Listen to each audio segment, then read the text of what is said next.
नमस्कार.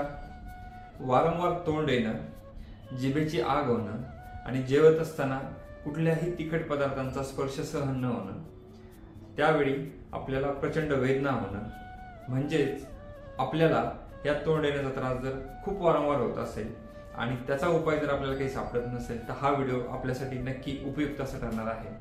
नमस्कार, मी डॉक्टर सागर कड, आयुर्वेद पंचकर्म तज्ञ, गेल्या 13 वर्षापासून राहुरी येथे आयुर्वेद सेवा देत आहे.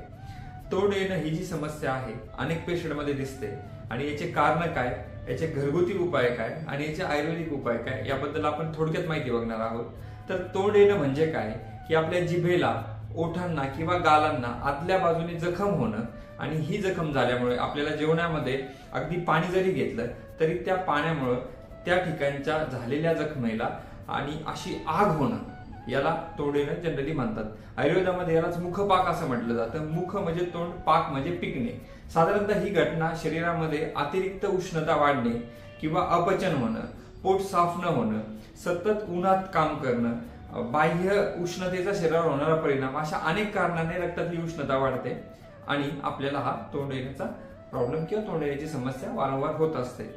तोंड येणे याच्यासाठी आपण घरगुती काय काय उपाय करू शकतो, तर नक्की आपण याच्यामध्ये जो मलम वापरायचा आहे, हा तूप आणि मध हे एकत्र करून ज्या तोंड आलेल्या जागेवर आपल्याला हा मलम लावायचा आहे.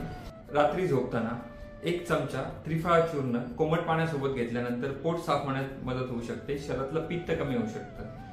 काळे मनुके असतात, हे काळे मनुके आपण दिवसातून 2-4 वेळा 10-12 मनुके जर सतत चावून खाल्ले तर याने देखील शरीरातली उष्णता कमी होऊ शकते. फळांचे रस आपण घेऊ शकता. त्याचप्रमाणे जे सगळे आपण आहार घेतो, ह्या आहारामध्ये आपण गाईच्या तुपाचा वापर केला पाहिजे. आपल्या चपातीला किंवा आपल्या भाजीमध्ये आपण जर तूप वापरलं तर निश्चितच स्निग्धतेने ही शरीरातली वाढलेली उष्णता नक्की कमी होऊ शकते.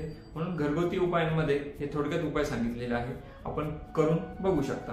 परंतु काही लोकांना वर्षानुवर्ष किंवा महिने आणि महिने होतात पण हे तोंड जात नाही. या लोकांनी अवश्य आयुर्वेदिक उपचार घेतले पाहिजे.